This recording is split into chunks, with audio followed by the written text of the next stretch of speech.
So today we have the pleasure of listening to Hansen Zhang, who's here and currently a PhD student at Nanjing University. And so without further ado, let me introduce Hansen to us, and we'll have time at the end for questions.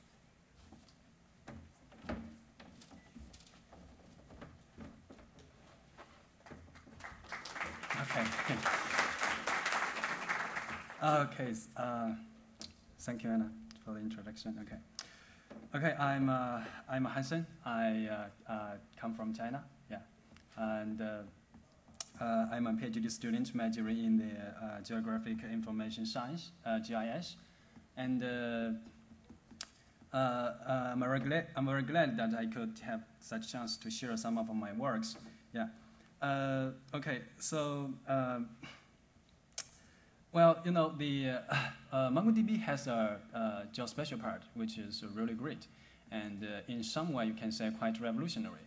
But if you examine this geospatial part from the GIS technology point of view, you will find that MongoDB is actually quite lonely. Well, you know, the GIS technology is actually the main field that that attempts to deal with geospatial information. And after decades of development, it has become a very prosperous field with hundreds of libraries, tools, and software to handle all kinds of geospatial problems. But, well, unfortunately, among them, you cannot find, well, you can hardly find any that could directly cooperate with MongoDB geospatial part. Well, that is really a pity. And the work we did here is try to change this situation and build a bridge between the two. The hope is that we getting the GIS ecosystem powered by MongoDB, and meanwhile giving MongoDB the way to play with the GIS community. So let's start from a real-world example: spatial pyramid. Okay, so what is a spatial pyramid? Well, spatial pyramid is actually very simple. One of our project has millions of point data distributed all over the world, and we want to do an analyze from in different scales, in multi-levels, and this will require an aggregation, a recursive aggregation from bottom up, which we call spatial pyramid. And well, this diagram here illustrated what the spatial pyramid can look like. And, well, I have to point out that there are three quite outstanding characteristics of this spatial pyramid. Well, first, the data size is huge, and and millions of data keep pouring in every day. And second, it has a lot of spatial query in it. And third, it has a lot of data back and forth and read and write in different levels, so it is a very typical I/O-intensive task. Well, at first, we decided to use PostGIS as our backend database server. Well, you know, PostGIS is a very famous open source spatial database, and it has a wide support for the from the GIS ecosystem. So it can be very convenient for us to build our solution based on PostGIS. So we built one and import all of our data into PostGIS database. But it turned out that PostGIS is extremely slow in this scenario. It takes us more than 2 hours to finish 10 layers with a single thread. Well, we know that with multi-threads and parallel computing, it can be faster. But we also noticed that since the spatial pyramid is an I/O-intensive task, the throughput of a PostGIS will be the bottleneck for our further performance tuning. So, and besides, our data is keep growing. So we decided to search new solutions for our project. So we found MongoDB. Well, MongoDB is great, and it was designed as a next generation database. With a high performance and good scalability. So, and the most exciting thing is it has a well-defined geospatial part. Well, the spatial the special query in the special pyramid is actually very simple, just sort of the nearby query. So it seems that MongoDB fit in our project very nicely. So we decided to build our project based on the MongoDB. And okay, here we go. We spent several weeks, brought up a MongoDB cluster and import our data and shut them, and another few weeks to rewrite the special pyramid generator inside of a MongoDB and lots of performance tuning. And finally, we could bring down the time to about 15 minutes. Okay, well, that is acceptable. But today I'm not going to talk about this performance tuning part. What I want to talk about is the problem this approach has. Well, the problem is that we use a library called GDAL. Well, in our later special analysis part. So, but GDAL cannot don't have a support for MongoDB, and it cannot read and write the geospatial data stored in MongoDB. So, well, that is a problem for our project. It means the workflow in our project is broken. Well, so what is a GDAL? Can we get rid of it? Well, yes, we can, but not a good idea. Well, GDAL is an open source library, and it has widely been used in the GIS ecosystem.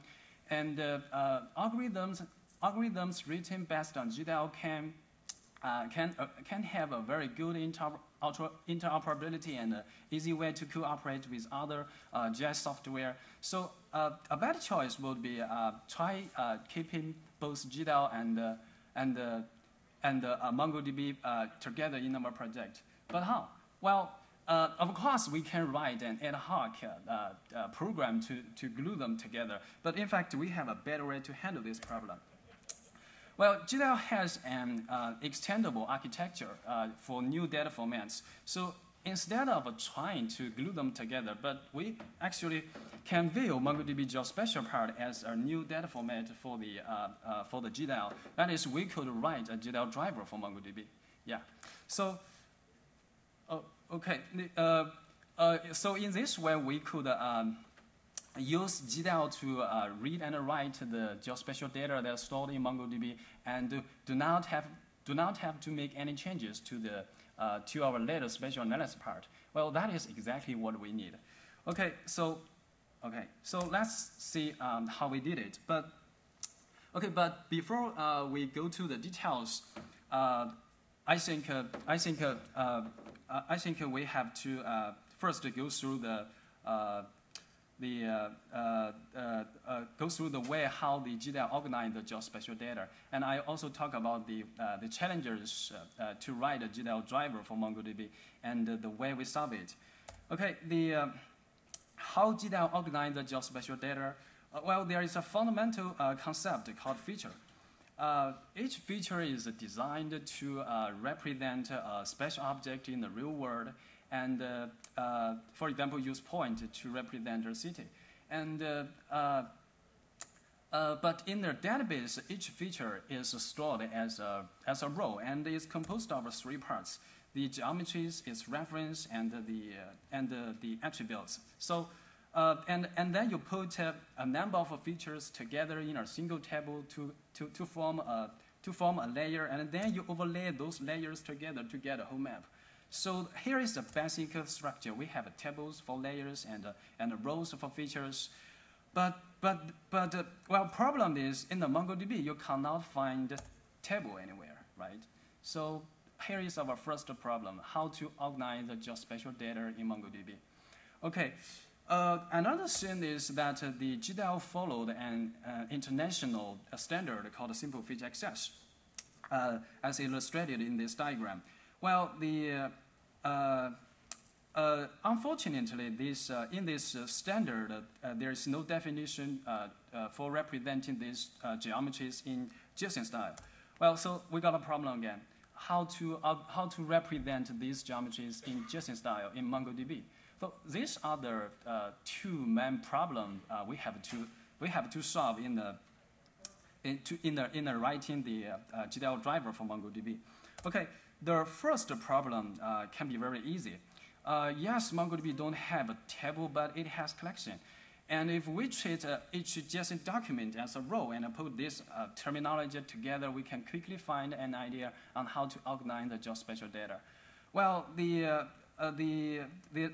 second problem can be the second problem is not an easy one, and I will talk about the 3 ways to work around it.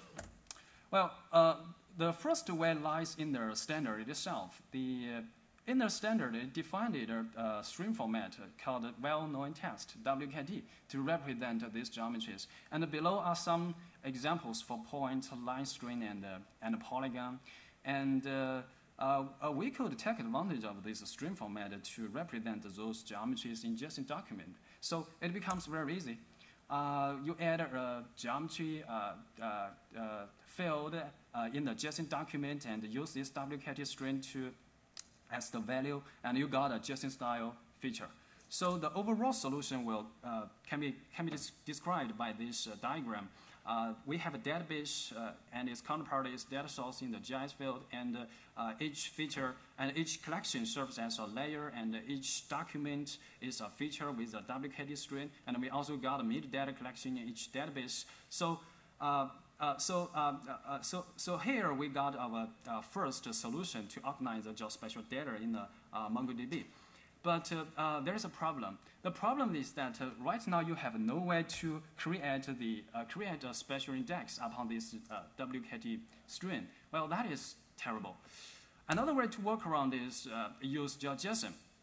Well, you know, from the last year, since 2.4, MongoDB started to use GeoJSON to store the geospatial data. And but the GeoJSON is a specification for representing the spatial data in JSON style, but it only defined the limited spatial data types. But anyway, we can take advantage of it to organize the geospatial data in MongoDB. So we just changed the document style into GeoJSON and follow the database structure of a WKT approach. We got our second solution. Since MongoDB has native support for GeoJSON, you can create your special index. You can send your queries. The only problem is it has a limited special data types. Well, but there's still one thing left. In the GeoJSON specification, each document is not necessary to be a feature. It can be a feature collection as well. Well, that means you got a number of features stored in one document. Well, this will change the database structure. Okay, so here is the terminology comparison table. You see the WKT approach and the GeoJSON, they are quite alike. While in the feature collection, each JSON document serves as a layer. So it has a slightly different architecture towards others.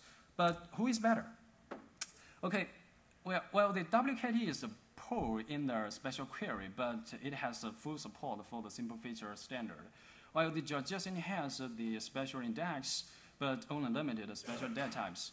While the feature collection contains all the information in one document, so it's very convenient for sharing. Okay, so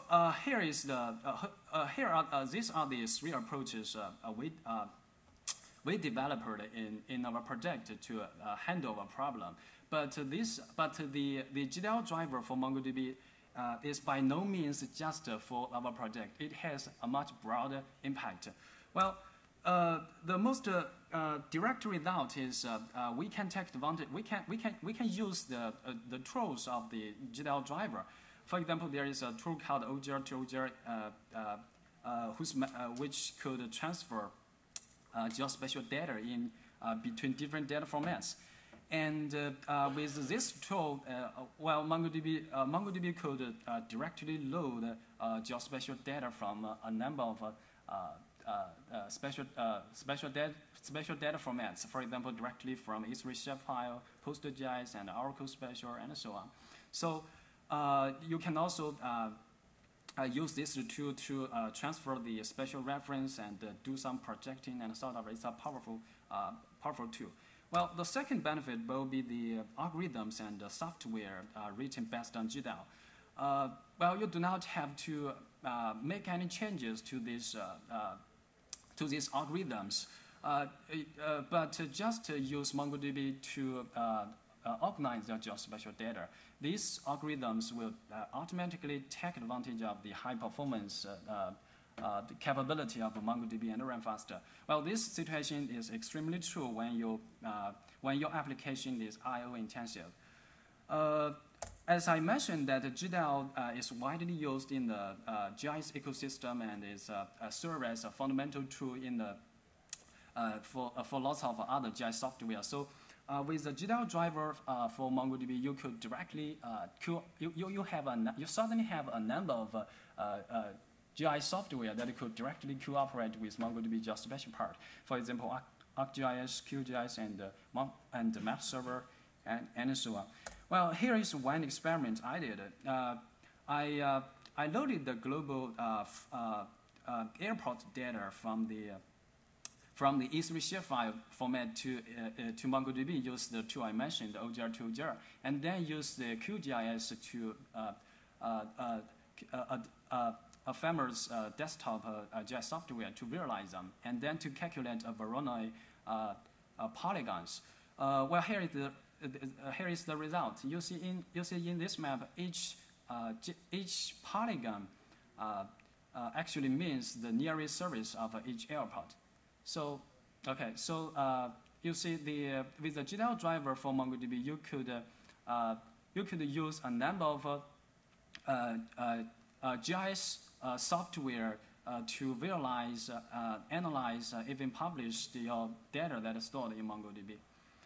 Okay, so that is what we did to help MongoDB cooperate with the GIS ecosystem.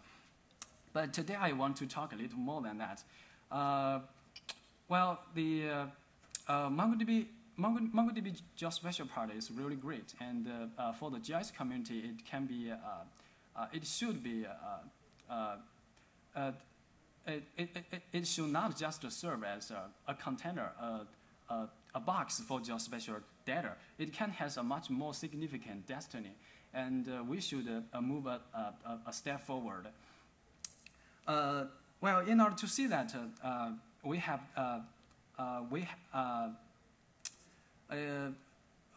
think we have to. I'm sorry. In order to see that, I think we have to make a step backward and see the evolution of a spatial database technology. Well, spatial database technology nowadays has gone through 3 generations. And before spatial database, GIS used files to manage all its data. And later on, GIS could put some of its data, the attribute, in the database. And meanwhile, still maintaining its spatial data, the geometries in the files. Well, E3 shapefile is one of the most famous, and it's still widely used even today. Well, the problem with this generation is that when the data size become huge, maintaining the data integrity tends to be really complicated. And you also got a lot of problems with multi-user access and editing. So when the database technology provided a large binary object for unstructured data, GIS quickly take advantage of it and developed the spatial data engine upon it. So for the first time, GIS could store all this data in the database. Well, the ArcSDE is one of the good example. And the problem with this generation is the database has no idea what these binaries are.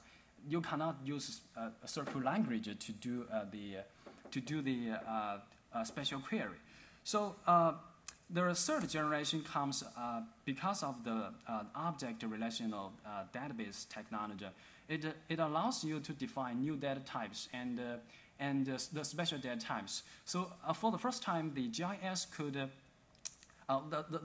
the spatial data is no longer treated as a second-class citizen in their database. Okay, and the special database first got full support from database technology. So it the PostGIS is a good example of this kind. Well, we are much into the third generation because of big data. Well, in the era of big data, special database tend to run on larger scale clusters and with high performance, high availability, and good scalability. Well, the geospatial data is no exception big, especially when you see the larger spread of location-aware devices like smartphones and tablets and the wearable sensors. So the GIS community needs a next generation spatial database. Well, unfortunately, when you see when you see around in the world, you can't find any good solution for this. Well, actually, MongoDB is a good direction. Is a leader in this direction. Well, here in this table, I examined the seven methods listed in the PostGIS PostgreSQL website, which could be used to deploy a PostGIS cluster. Well, the table seems a little bit complicated, but let's just focus on the colors. There are 3 colors in this table. The green means very good. The yellow means it's okay. While the red means you should pay close attention. Otherwise, you will get a lot of trouble. Well, you see from this table, none of these solutions can fit in the needs of next generation technology very well. They all have a sort of a problems here or there. And well, what if we use this category to examine MongoDB? Well, you got all green. Well, that is to say, from the perspective of next generation technology, MongoDB fit the needs very nicely. Well, how about the special functionality? Well, here is another table. I examined the richness of the special operators in their today's most popular special database solutions. The first 3 columns are the related standards, the simple fetch access, CircleMM, and GeoJSON. Well, you see the GeoJSON, which MongoDB followed, only defined the limited special data types with no additional special operators. Well, in the latter 3 columns are about the database solutions. A plus means I have all the standards defined and more. Well, no surprise, Arc has the special database solution provided by the world's largest GIS vendor. Esri has the richest special operators. Well, I'm curious what will happen if we use this category standard to examine MongoDB. Well, you're right. You got okay. Well, you're right. You got almost right. Well, that is to say, from the professional special database point of view, MongoDB both the special well, okay, okay. Let's for example, all the special database provided thousands of special reference, and MongoDB only one. And all these special special database has a rich geospatial ecosystem, but you can't find any for MongoDB. Well, that is to say, from the perspective of next generation database, both the special functionality and the geospatial ecosystem upon MongoDB are incomplete.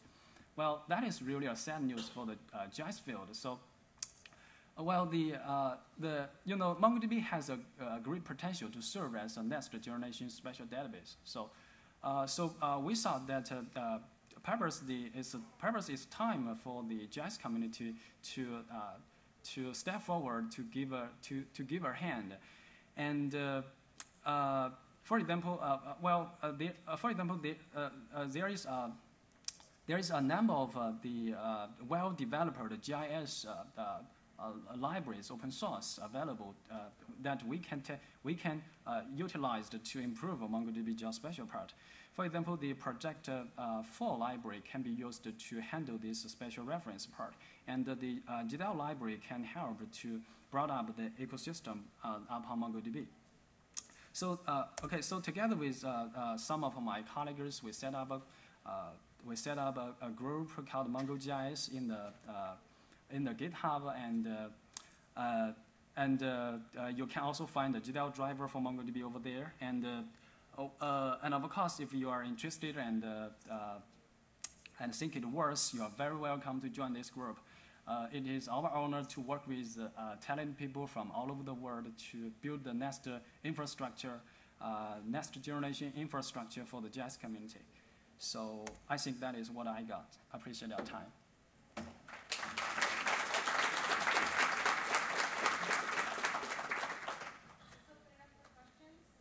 Yeah. Does the Mongo connector allow you the full suite of OGR functionality for transformation and export to other feature types and other file formats? There's no transfer. There's no transfers here. You just use OGR to understand the GeoJSON in MongoDB. But can you use it because the WGS84 is a limitation, so you might use OGR normally to do a transformation to other. Some other. Oh, you mean from the outside to MongoDB and from MongoDB to outside? Yeah. Yes, it can. Yeah.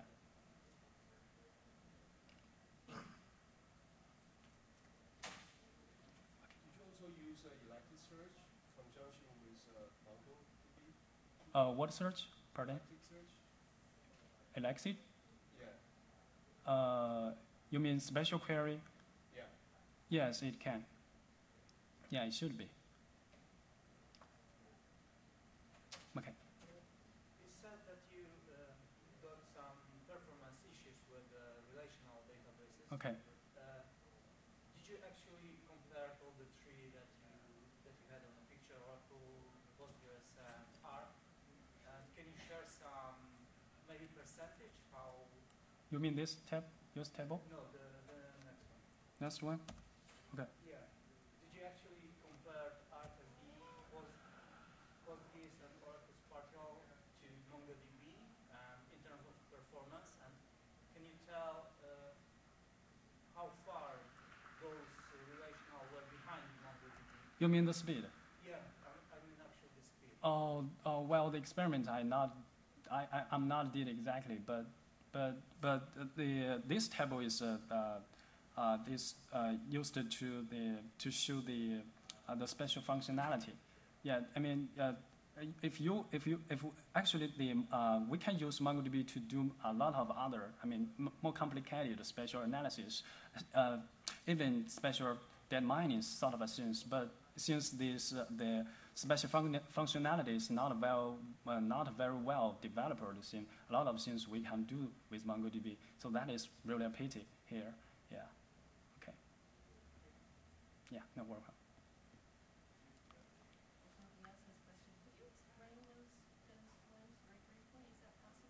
I don't know all those different terms. You mean the Those categories. okay. The first special data types is most of is the geometry. You got point, you got line string sort of things, and the special reference is in what kind of coordinates you have. WGS 84, that is very widely used today, but there is also a lot of other things. And a special reference, and the geometry IO. You can export your data, geospatial data to other format. Yeah, and the geometry accessories, the attributes of these geometries, a lot of. And the editor, you can change the point, the coordinates, and the topological is about the topologic. Okay, and the special measurements is the distance and the degrees sort of things. Geoprocessing is is you can do the intersect and the update and sort of thing. And the special relationship is which one is nearby and which one is not part of me, sort of things. And the GIS ecosystem is the tools, the software, the libraries that build upon. Yeah, welcome. Yeah. I was wondering if you could talk about what some of the projects are under the MongoGIS group.